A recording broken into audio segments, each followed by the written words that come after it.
Hey, what's up everybody, and welcome back to News Dose. And Xbox Game Pass just revealed a ton of new games for the second half of July, and just wow, there's just so many good games here, and it's probably actually one of my favorite lineups that I've seen in Xbox Game Pass so far. So we're going to go over all of that today.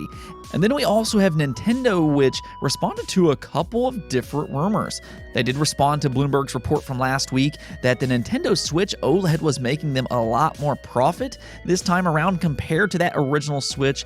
And then they also responded to all the speculation that we will get another Nintendo Switch revision. So, of course, we will talk all about that later on in the video as well. But per usual, we do have plenty of other things to talk about, so let's just go and get right into it, starting off with an Xbox console exclusive, Death's Door.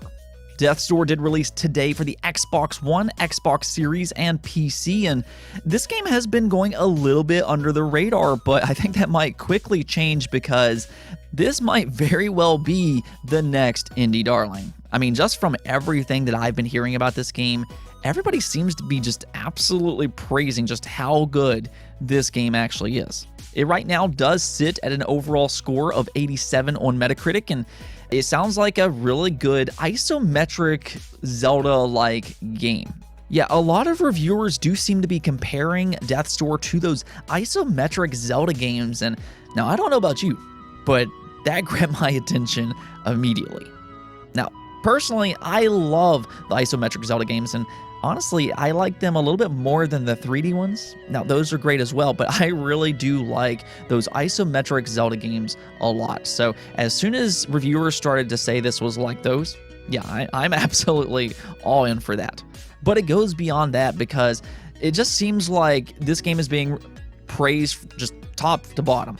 The combat apparently is fun, it's got some interesting puzzles, it's a little bit more combat heavy than the Zelda series from what it looks like, though it does have some fun boss encounters and the world's fun to explore. The soundtrack apparently is just amazing and it's just got great atmosphere. Like I said, just from top to bottom, this game really does sound fantastic. And again, it did release today on the Xbox One, Xbox Series, as well as the PC. So while Death's Door does seem to be going a little under the radar right now, hopefully that changes because right now it does sound like it's probably one of the best games that's released in 2021. So you might want to go pick this one up. Now we also have a relatively small PlayStation 5 revision to talk about, and we actually talked about this in the past.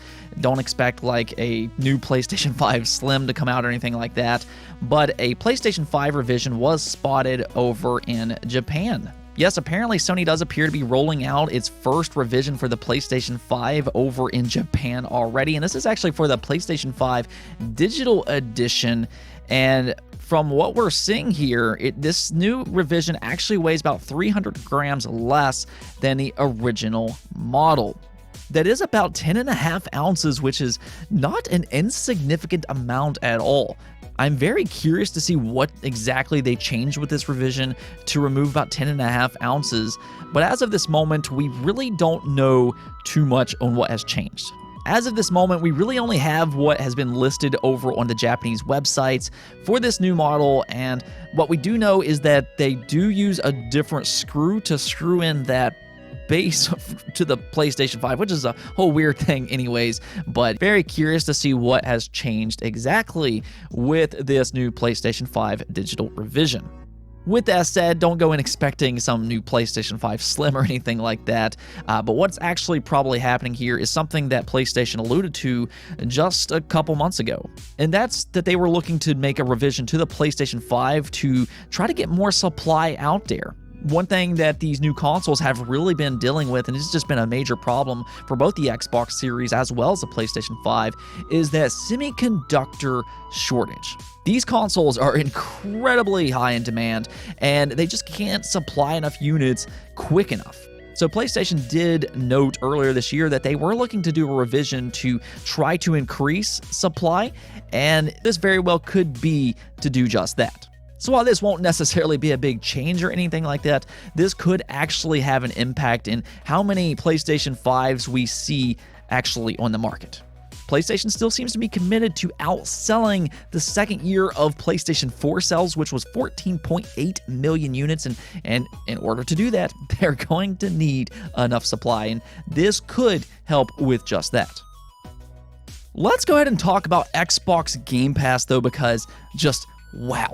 The second half of July is just absolutely amazing for Xbox Game Pass subscribers for several different reasons. I mean, not only do you have quantity in this lineup, but you got quality as well as several day one releases. But instead of just hearing me hype this up, let's just go and take a look at it, because you have 12 different games here, including Battlefield 5 for cloud, then you have Crimson Skies, Blinks the Time Sweeper, Flight Simulator, Chris Tells, Atomic Crops, Raji, Last Stop, The Ascent, Lethal League Blaze, Omno, and then Project Wingman. Yeah, like I said, there's a lot of games to kind of go over here, but very interesting games here. I mean, first off, you have Blinks the Time Sweeper, which is a classic 3D platformer that launched on the original Xbox. If you did somehow miss out on this game in the past, and I know it's a little bit overlooked in terms of 3D platformers, but it's a really good game and something that you absolutely should check out if you do like 3D platformers. You might find yourself surprised by just how good this game actually is. And then, of course, you have Flight Simulator, which we already know is a fantastic game, as it did release last year on the PC. Of course, Flight Simulator is more of a niche style game, but in terms of quality, it is an amazing title, and it's got these photorealistic visuals to it, and I'm personally excited to see how this game performs on the Xbox Series X in specific. I mean, you have these next generation graphics with Flight Simulator with this ultra powerful console, so I'm really curious to see how this game performs on the Series X in specific. But then just moving beyond that, like I said before, there are several day one releases here, including Chris Tells, which actually came out today. This is an old school JRPG inspired game with turn-based combat, and it's got this time traveling mechanic that almost kind of reminds me a little bit of Chrono Trigger. And of course, if you like the JRPG genre, that's going to be something that you might want to pay attention to, because of course Chrono Trigger is one of the best JRPGs to ever exist. So this might be something to keep an eye on. I haven't tried it out yet, but again, it did release today, and that right there is the beauty of Xbox Game Pass. You're going to get to try a game like this day one. You don't have to worry about the reviews or any of the impressions. You're going to get to try this game out yourself, and you can try Chris Tells out again today. So right away, that's fantastic right there. But like I said, there are several other day one releases here as well, including Last Stop, which is developed by Variable State, which is the creators of the award-winning Virginia. This is a very narrative-driven single-player style game, and it looks interesting. It's certainly got the talent there, and this one will release on the 22nd, so you can go check that one out as well. And oh no, it doesn't stop there either, because there's other promising day one releases here, including Omno, which is this 3D style platformer adventure game. I personally think it looks really interesting. It was developed by one person. I really like the art style, so I'm going to check that one out myself. And last but not least is the game that you all actually voted for as being your most anticipated game for the month of July, The Ascent. Now, The Ascent is this isometric RPG, and you know what? Every time I see this game, it really does look excellent. The world itself is just mesmerizing with its cyberpunk-esque art style. The gameplay looks insanely fun. The visuals are just absolutely stunning, and this game could be a big surprise hit if it's as good as it looks. Again, it looks really good, and you know, the good news is that it launches directly into Xbox Game Pass day one on July 29th. So yeah, if you're just looking at just the next 10 days for Xbox Game Pass, it is absolutely insane.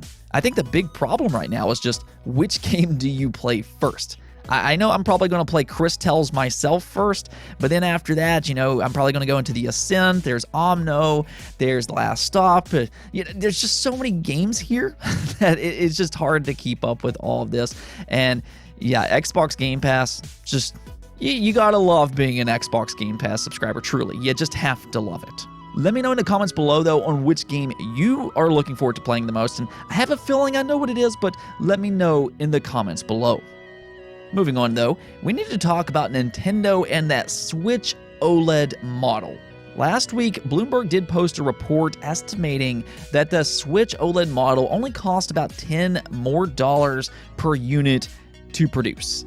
Meanwhile, the Switch OLED's retail price was listed at $350, which has already received a lot of criticism, but when you started to put things together, yeah, it sounded like Nintendo was going to be making quite a bit more profit on that Switch OLED than what they are with the original Switch. So while there's already some criticism for the pricing of this thing, that just made Nintendo look even worse for setting the price point at $350. But actually, what's interesting here is that Nintendo directly responded to this report. Now, Nintendo doesn't usually respond to rumors and speculation, but this situation was a little bit different because this actually was important for their investors. So yeah, profit margins will be important to their investors. So Nintendo actually did respond to this report, and let's just go and check out what they had to say. A new report on July 15, 2021 claimed that the profit margin of the Nintendo Switch OLED model would increase compared to the Nintendo Switch. To ensure correct understanding among our investors and customers, we want to make clear that the claim is incorrect. So there you have it. It looks like Bloomberg was wrong here, and that's kind of concerning, which we'll kind of get back to in a moment.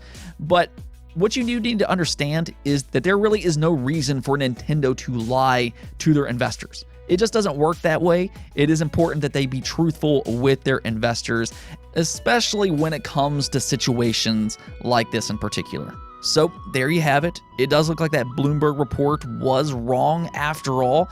And like I said, that is a little bit concerning because Bloomberg here recently has gotten multiple reports wrong within just the last year. I mean, it was just last month that they were also saying that the Switch Pro was going to be announced before E3, which they could have been right about that and it could have just been delayed. But then they also said that it was going to have 4K resolution with docked mode, and yeah, that none of that turned out to be the case after all. Now, Bloomberg is still a respectable website, but yeah, they did post a few wrong reports here in the last month for that Nintendo Switch Pro and now the OLED model. More interestingly, though, was actually the second part of this Nintendo tweet, because they also had this to say. We also want to clarify that we just announced that Nintendo Switch OLED model will launch in October 2021 and have no plans for launching any other model at this time. And that is really important with all the speculation going around that Nintendo will still release some other revision sometime next year in 2022. Now, they could do another Switch revision sometime in the future, and I wouldn't be overly surprised by that because, I mean, if you just look at the 3DS, that thing had a ton of different models, whether it be the 3DS, you had the 2DS, the 2DS XL, the 3DS XL, the new 2DS XL, and, you know, the list just kind of goes on and on from there. So I wouldn't be overly surprised if Nintendo does do another Switch revision in the future, but currently they are saying that's not in their current plans. That is the key word here, being current, but there you have it. We'll kind of see what happens with all this, but for the time being, you will just have that original Switch, the Switch Lite, and then the Switch OLED. Now, the Nintendo Switch has been an insanely successful console, and I fully expect that to continue, but again, that's your current platforms for the foreseeable future. Now, we do have one other topic to go over just real quick, and that is for Final Fantasy XIV. And we did talk about this a little bit last week because Final Fantasy XIV has exploded in popularity here recently. And this seems to mainly be because World of Warcraft kind of angered their fan base, and then some really high-profile streamers decided to go ahead and move over to Final Fantasy XIV. And you know, when it comes to these big streamers and these big influencers, yeah, they definitely have a lot of power, and a lot of their fan base went ahead and went along with them. So Final Fantasy XIV has seen an influx of a ton of new players, to the point that literally Square Enix decided to stop selling the digital version of Final Fantasy XIV. I've never seen anything like that before, but it just kind of goes to show you how successful this game is right now. And while that's great news and everything, there's also some downsides to this as well, because with this influx of new players, that also means that servers are being overrun right now. And because of that, you might not even be able to log on to your game. In Final Fantasy XIV, you can choose a number of different worlds to go, but if they're already populated, well, then you're just going to be sitting in queue waiting for a specific amount of players to leave before you can then join. So that's kind of where the problem comes in. And more or less, to fix this problem, you just have to add more servers to account for all these new players. Well, the good news here is that the Final Fantasy XIV team did say that new servers are on the way. It does sound like that they already had plans to do this before that Endwalker expansion that launches this November, but now because of this increase in popularity, it sounds like they're going to go ahead and speed up their plans to do this, but they currently are running into two specific problems that are kind of slowing them down just a bit. Now, I don't know how much it's going to slow them down, but they did say that the semiconductor issue is a problem here. We've been seeing that a lot with these new consoles, whether it be the Xbox Series or the PlayStation 5. But in this case, Final Fantasy XIV is also being affected with these new servers. Another issue that they're running into is travel restrictions. Because the current travel restrictions that they're under, they are prevented from actually visiting these data center locations, and that can be a little problematic. So the good news here is that it does sound like they're trying as hard as they can to get these new servers up and running, and that should alleviate some of these load-in queues and everything. But at the same time, it does sound like they're battling some issues as well. Hopefully, they'll get it done as quick as possible, but, just remain patient. And, honestly, the great news here is that Final Fantasy XIV is just doing so well. This has been a great MMO for a long time, and now it's getting all the recognition it truly deserves. And speaking of recognition that games truly deserve, we need to talk about the poll of the day, because I asked you all, have you played the original Psychonauts? Of course, Psychonauts 2 comes out next month on August 25th, and I'm super excited for that game. It's been a very long wait, as the original released way back in 2005, and to this day, I still think it's one of the best 3D platformers ever made. Yeah. Second one looks brilliant, but I wanted to know how many of y'all have actually played the original, and you can just kind of imagine my disappointment right now, but 72% of you said no. That means I have a month here to change the mind of 72% of you and get you to go play Psychonauts, because it's just a fantastic game. Listen, as I just said, Psychonauts legitimately is probably one of the best 3D platformers ever made, and the really cool thing about this game is that it aged incredibly well. Because the artistic style that they went with in this game, it still looks good all these years later. And the thing about it is, and I know a lot of you all are Xbox Game Pass subscribers, the original is available in Xbox Game Pass. Do yourself a favor and go check out Psychonauts before Psychonauts 2 releases next month. Don't be surprised next month when Psychonauts 2 reviews really well. I'm expecting some high reviews for this game, because even though, for whatever reason, people tend to overlook this game, it's a very high quality game, and I expect the second to be just as good, if not even better, than that original. So next month when these reviews come out, and then all the hype starts to build, like, oh, this game looks so amazing, well, you all will have already played the original and already be prepared for that sequel. So you'll be able to appreciate the sequel and its characters even more by playing that first game. Now, technically, you can just jump right into the second game, and I'm sure that'll be fine as well. And that is the really good news here. Because Psychonauts 2 will be launching directly into Xbox Game Pass day one, and this is a first-party Xbox game, I do fully expect this game to get a lot more recognition because of that. So that is just fantastic news, but what I want to see here is that this game is just so successful that Double Fine can legitimately turn this into its own franchise, and we could possibly even get a trilogy out of Psychonauts. That's what I personally want to see, because Psychonauts is just such a great game. It has really well-made characters, and they're so charming, it's creative, and it's just got a fantastically well-made world. Again, just do yourself a favor and check out Psychonauts, and even if you don't, just try Psychonauts 2 next month because I fully do expect that to be a great overall game. Anyways, though, that's it for this episode. But if you liked the video, don't forget the bell notification and subscribe button for more content just like this. Also, if you'd like to support the channel through Patreon, thank you for making this content possible. Peace out.